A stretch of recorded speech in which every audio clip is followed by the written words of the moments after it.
ಮುಂದುವರಿತಾ ಮಿಥುನ ರಾಶಿ. ವ್ಯಾವಹಾರಿಕವಾಗಿ ಮುನ್ನಡೆ, ಆದಾಯದಲ್ಲಿ ವೃದ್ಧಿ, ರಕ್ಷಾಗತನಾಗಿ ಗುರುವಿನ ಸಂಚಾರ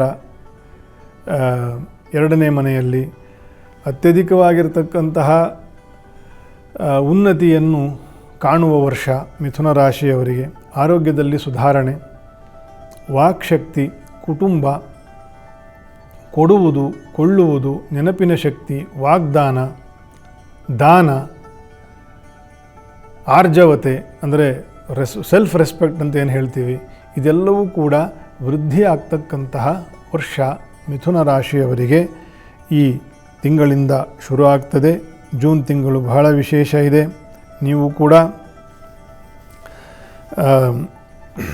ನಂಜುಂಡೇಶ್ವರ ಸ್ವಾಮಿ, ಮಂಜುನಾಥೇಶ್ವರ ಸ್ವಾಮಿ ಈ ರೀತಿಯ ಜಲದ ದಡದಲ್ಲಿ ಇರತಕ್ಕಂತಹ ಈಶ್ವರ ದೇವರಿಗೆ ವಿಶೇಷವಾಗಿರ್ತಕ್ಕಂತಹ ದರ್ಶನ, ಅರ್ಚನೆ, ಬಿಲ್ವಪತ್ರಾರ್ಚನೆ, ರುದ್ರಾಭಿಷೇಕ ಸೇವೆ, ಶಿವನಾಮ ಸ್ಮರಣೆ ಇತ್ಯಾದಿ ಸೇವೆಯನ್ನು ವಿಶೇಷವಾಗಿ ಮಾಡಿಕೊಂಡು ಪುಣ್ಯಕ್ಕೆ ಭಾಜನರಾಗಬೇಕು ಮಿಥುನ ರಾಶಿಯವರು.